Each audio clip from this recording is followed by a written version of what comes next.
যার কারণে গোটা রাজনীতিতে তোলপাড়। কে এই নাবিলা ইদ্রিস? যার কারণে গোটা দেশের রাজনীতিতে তোলপাড় সে নারীর পরিচয় জানলে আপনিও অবাক হবেন। এছাড়া সম্প্রতি গুম নিয়ে আওয়ামী রাজনীতির সাথে জড়িত সেনাবাহিনীর এক কর্মকর্তার হৃদয় বিদারক বর্ণনা শুনলে আপনি চোখের পানি ধরে রাখতে পারবেন না। তাই পুরো ভিডিওটা মনোযোগ দিয়ে দেখার অনুরোধ রইল। সুন্দরবন থেকে দস্যুদের ব্যবহৃত একটি ট্রলার ঢাকার নিকটবর্তী নদীর তীরে রেখে দেওয়া হতো। ট্রলারটা সেখানেই থাকতো। গুম করা মানুষদের এখানে আনা হতো। রাতের অন্ধকারে ট্রলার নদীর বুক চিরে এগোতো। নদীর নিস্তব্ধতা ভাঙত এই আওয়াজে। তখনই পার্সেল বা প্যাকেট, তারা যে নামই বলুক, তাকে প্রস্তুত করা হতো। ব্যক্তির পায়ের সাথে সিমেন্টের ব্যাগ বেঁধে দেওয়া হতো। সিমেন্টের ব্যাগ দুইটা সহ তাকে ট্রলারটির কিনারে দাঁড় করিয়ে বা বসিয়ে রাখা হতো। অফিসাররা নির্দেশ দিতেন অথবা নিজেরাই কাজ করতেন। নলের সামনে বালিশ দিয়ে মাথায় 1 বা 2 রাউন্ড গুলি। ঠিক এর কয়েক সেকেন্ডের মধ্যে কেউ ধারালো ছুরি দিয়ে পেটটা কেটে চিরে দিত।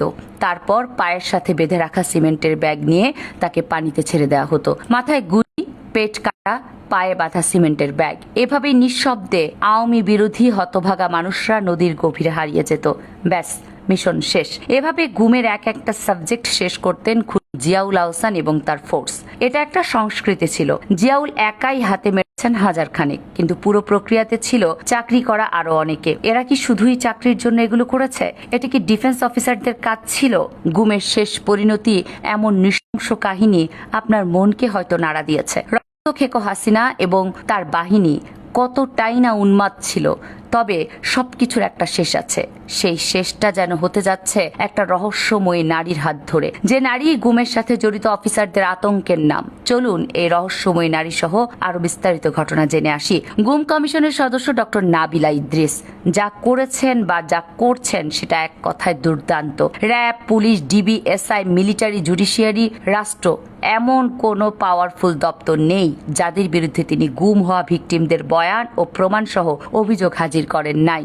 সবশেষ ডিজিএফআই এর সাবেক 5 মহাপরিচালক সহ পাওয়ারফুল বেশ কয়েকজন আর্মি অফিসারদের বিরুদ্ধে আন্তর্জাতিক অপরাধ ট্রাইব্যুনাল যে গ্রেপ্তারি পরোয়ানা জারি করেছে, তার পেছনে মাস্টারমাইন্ড এই নারী। নাবিলা ইদ্রিস প্রথম আলোচনায় আসেন ডিজিএফআই এর তৈরি আয়নাঘর পরিদর্শনের দিন। সেদিন ডক্টর মোহাম্মদ ইউনুস এবং তার প্রেস সচিব নিজে নাবিলার চমৎকার কাজের ভূয়সী প্রশংসা করেছিলেন। প্রেস সচিব শফিকুল আলম লিখেছিলেন, নাবিলা ইদ্রিস একজন বিশাল সাহসী নারী। তার কারণেই গুম নিয়ে এত বড় রহস্য উন্মোচিত হয়েছে। নাবিলার উন্মোচন করা বেশ কয়েকটি গুমের ঘটনা নিজের সামনে এনেছেন তিনি। নির্যাতিত ব্যক্তিদের সাথে সেখানে থাকা অফিসারদের ট্রমার ব্যাপারটিও সামনে এনে লিখেছেন। আমরা প্রতিনিয়ত ও ভিকটিমদের থেকে গোপন ডিটেনশন সেলে ভয়াবহ নির্যাতনের ঘটনা শুনি। এসব নির্যাতন প্রায়ই এতটা নিষ্ঠুর হয় যে তাদের শরীরে ও মনে ক্ষত তৈরি করে। কিন্তু মাঝে মাঝে কিছু ভিকটিম এমন ঘটনার বর্ণনা দেন যেখানে আচমকা এক ধরনের অস্বাভাবিক মানবতার ঝলক দেখা যায়। কখনো কোনো প্রহরী থেকে, কখনো কোনো অফিসার থেকে ভুক্তভোগীরা এসব মুহূর্ত ভোলেন না। নাবিলা বলেন, একজন তরুণ ছাত্র যিনি টর্চার সেলে আজ স্থায়ীভাবে অসুস্থ আমাকে বলেছিলেন যে টর্চারিং অফিসার মারতে মারতে 2টা লাঠি ভেঙে ফেলে। পরবর্তীতে 3য় লাঠিটি দিয়ে টর্চার চালিয়ে যায়। নির্যাতন এতটাই নৃশংস ছিল যে সে ঘরে থাকা 2 নারী অফিসার কান্নায় ভেঙে পড়ে ঘর থেকে চলে যান। যদিও তিনি অর্ধচেতন ছিলেন, সেই দুজনের কান্নার দৃশ্যটি তবু তার মনে গেঁথে আছে। আরেকজন বন্দী আমাকে বলেছিলেন, এক রাতে তিনি তাহাজ্জুদ পড়ছিলেন।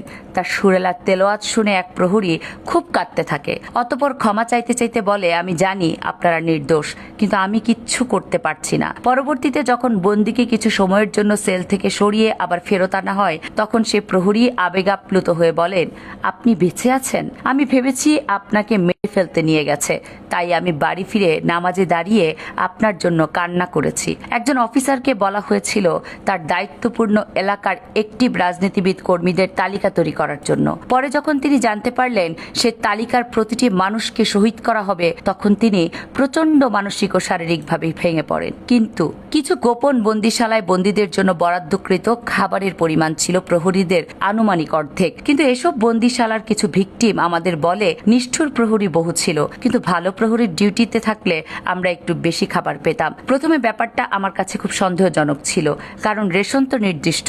তাহলে অতিরিক্ত খাবার কোথা থেকে আসে? কিছু সাক্ষ্য নেয়ার পরে বুঝতে পারি সম্ভবত অল্প সংখ্যক প্রহরী তাদের নিজেদের খাবার বন্দীদের দিয়ে দিত। হয়তো এসব ক্ষুদ্র ক্ষুদ্র কাজের মাধ্যমে কিছু মানুষ অপরাধবোধ থেকে মুক্তি পেতে চেয়েছে, এরকম নীরব প্রায়শ্চিত্ত করেছে। নাবিলা বলেন, এই প্রায়শ্চিত্ত বিষয় বিষয়টি নিয়ে আমি অনেক ভেবেছি। একজন জুনিয়র অফিসারকে একবার জিজ্ঞেস করা হয়, আপনি কি হত্যা করেছেন? তিনি ইতস্তত হয়ে বলেন, দুজনকে করতে হয়েছে আর 4 জনকে হতে দেখেছি। তাকে জিজ্ঞেস করা হয়, এই কাজের বিনিময়ে যে টাকা পেয়েছিলেন কি করেছেন সে টাকা? তিনি বলেন, গ্রামের মসজিদে দান করে দিয়েছি। নাবিলা বলেন, তার উত্তর আমাকে অনেক ভাবিয়েছে। প্রায়শ্চিত্ত করতে হলে এভাবে হবে না, কারণ এটা বান্দার হক। তাই ভিকটিমরা ক্ষমা না করলে সারা জীবন নামাজ পড়লেও কাজ হবে না। নাবিলা বলেন, প্রায়শ্চিত্ত যদি করতেই হয় তাহলে এসব কাজের সাথে জড়িতদের নাম বলেন। তাদের বিচারের আওতায় আনতে গুম কমিশনের সহযোগিতার কথাও বলে নাবিলা। নাবিলার একটা বড় কাজ করেছেন।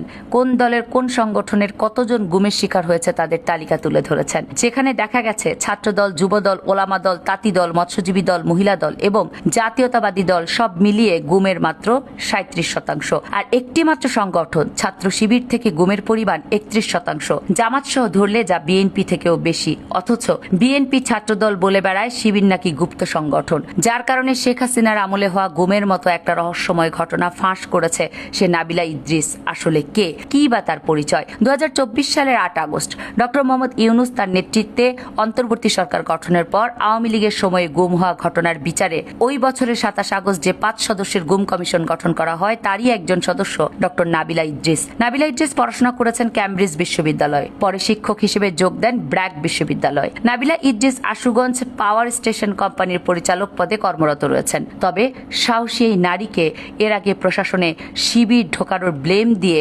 সচিবালয়ে ঢোকার অনেক নিষেধাজ্ঞাই জারি করেছিল উপদেষ্টা আসিফ মাহমুদ। সে সময় চিঠি দিয়ে গুম কমিশনে নাবিলা ইদ্রিস এবং ঢাকা বিশ্ববিদ্যালয় শিবিরের সাবেক সভাপতি রাফি সালমান রিফাতের বিরুদ্ধে উপদেষ্টাদের এপিএস নিয়োগের অভিযোগ তুলেছিলেন তিনি। অথচ 24-এর 3রা আগস্ট এক দফা ঘোষণার সময়ও আসিফের ঠিক পেছনে দাঁড়িয়ে থাকা লোকটাই রাফি সালমান রিফাত। আর আন্দোলনের সময় পুরো পরিবারকে ঝুঁকিতে ফেলে উপদেষ্টা আসিফের নিজ বাড়িতে আশ্রয় দেওয়া নারী হলো নাবিলা ইদ্রিস। আসিফের এই চিঠি প্রকাশ পাওয়ার পর অনেকেই বিশ্বাস করেন বিএনপির লোকেরা নাবিলা ইদ্রিসকে জামাত শিবিরের বলে আখ্যা দিয়েছিল। অথচ আজ সেই নাবিলার সাহসী কাজের জন্যই তারা প্রশংসা করতে বাধ্য হচ্ছে। নাবিলারা এভাবেই নিজেদের প্রমাণ করে, জামাত শিবির এভাবেই কাজ করে, কাজের মাধ্যমে নিজেদের তুলে ধরে। দর্শক, নাবিলা ইদ্রিসকে নিয়ে আপনার কি মত কমেন্টস করে জানান। কামরুন নাহার রাখি, কেএনআর মিডিয়া।